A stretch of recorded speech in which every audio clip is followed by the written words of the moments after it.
My name is Radhika and my master's research was on the experiences of Sindhi women post-partition and their adaptation in India. And this is Mishika. I'm pursuing my master's from Jawaharlal Nehru University, and my area of research interest is migration and partition. I'm mostly looking at the Punjabi migrants and Okay, so why don't you talk about a little more about your research? all right. My research, as I mentioned, was on the partition. And partition, there's a very dominant historical narrative about 1947. There's high politics involved, there are economic dynamics involved. But there's so many different layers and nuances to partition that we need to be explored, that have to be explored. In terms of migration, it was a huge population running in millions that actually had to flee at a moment's notice. They had to leave their particular home and they had to shift to another place. That was not in their control. It was totally decided by someone else, and it changed their lives. It changed their lives. It changed the life of the nation, how the nation has come about. We still feel so many repercussions of the partition in so many different areas. The dominant partition narrative has mostly remained relegated to the sphere and to the area of Punjab. Then later came Bengal. But there's so many different areas that partition stories have not been talked about.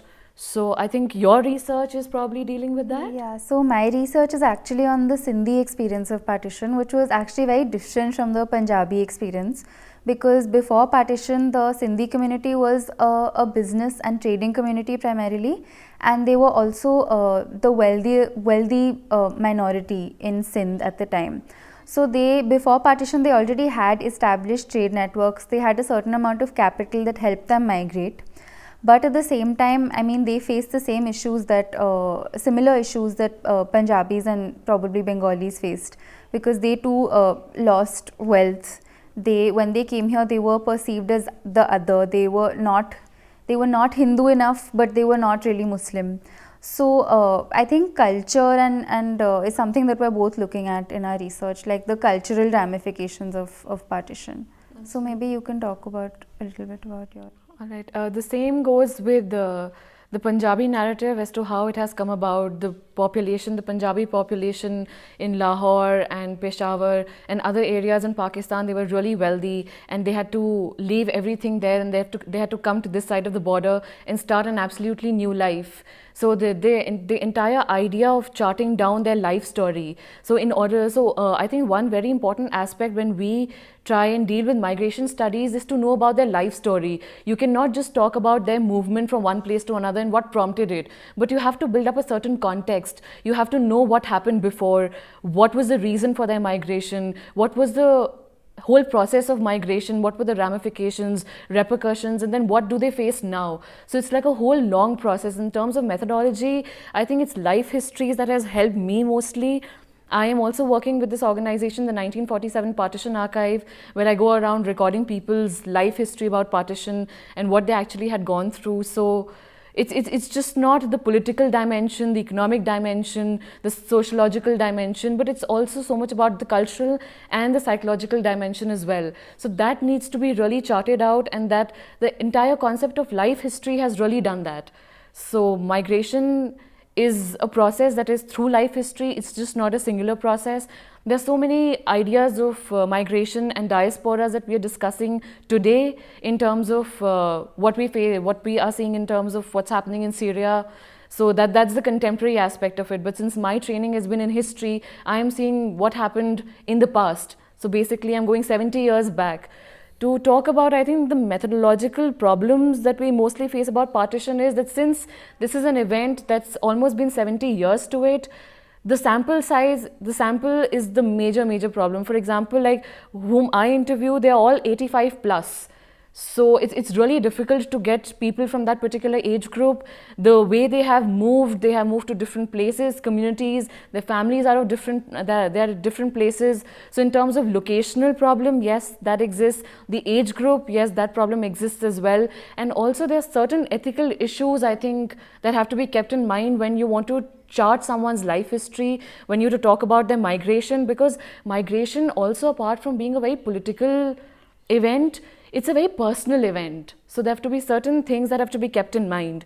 So would you like to talk about some ethical aspects? Yeah, so I think especially when you're asking people to relive trauma through the conversations you're having with them, I mean, there's a lot of ethical ramifications to that. You have to be very careful in how you engage with people and whether you're stirring up memories that might cause further trauma to them. And also, there's the fact that people who have lived through partition, it was so long ago in the past that they don't want to relive this. And many times I think the issues that I'm sure you would also have faced are that people simply don't want to talk about it. They say that it's in the past and why should we relive it, why should we remember it, we've settled now, we've done well. So to sort of get people to talk about these traumatic memories, and I mean, it's a thorny issue, because what are the ethics of it, why are you making them relive this trauma, and what is the value of that? So that's something that I think we've grappled with. And another aspect is working with the after effects of partition through generations. So partition lives on not just in the memories of the people who lived through it, but it also is transmitted through generations. So another concern is the fact that the trauma of partition is not just remembered by the people who lived through partition, but it's also something that's passed on through generations. So it affects entire families. So maybe that's something that you've also seen. Yes, definitely. In fact, the intergenerational perspective to an event as big as the partition of the South Asian subcontinent is really interesting. The people who have lived through it, they are like that's done and dusted. We've done through that. But there are so many implications that the next immediate generation, has lived with, in terms of, how our parents have worked so hard, so that whole idea and that whole fear was there in the next immediate generation, that, what if we go through the same, what our parents have gone through the same, in terms of, fleeing at a moment's notice, leaving everything and going. But I think the third generation is a little more, how can I say, relaxed, because I think that fear has not been passed on to us. The second generation who saw in terms what happened in terms of the partition and what happened to their families, they have been very cautious. And the third generation, I think our generation, because we have moved so much far away from that event, and there's so much of generational gap, as we say. So yeah, in terms of our generation, we see partition in such different nuances. We want to go and excavate the layers of partitions. We want to talk about different nuances. But I think our grandparents, they just wanted to talk about, the economic dynamics, as to what kind of hardships they faced. And they just wanted to focus on the and probably the second generation, they wanted to focus on the politics. So the immediate generation, which lost everything, they were more about, rebuilding their lives. The next generation was trying to find the cause as to why did they have to rebuild their lives. The third generation wants, like us, we want to look at the social and the cultural aspect of it. So migration is not one particular domain. It's not political, it's just not economic, it's not just social, it's cultural and psychological. So again, a very holistic approach has to be, kept in account when we're dealing with migration, when we're dealing with diaspora. So I think what we've discussed is the fact that through these diverse experiences of partition, we get a perspective on the multiple aspects of migration and partition, the psychosocial, the political, the economic. And I think we both in our research have focused on the importance of people's stories and life histories, and how much value these can add to the histories that we build about such a monumental event. So thank you for this discussion. It was really interesting. Thank you so much, Radhika.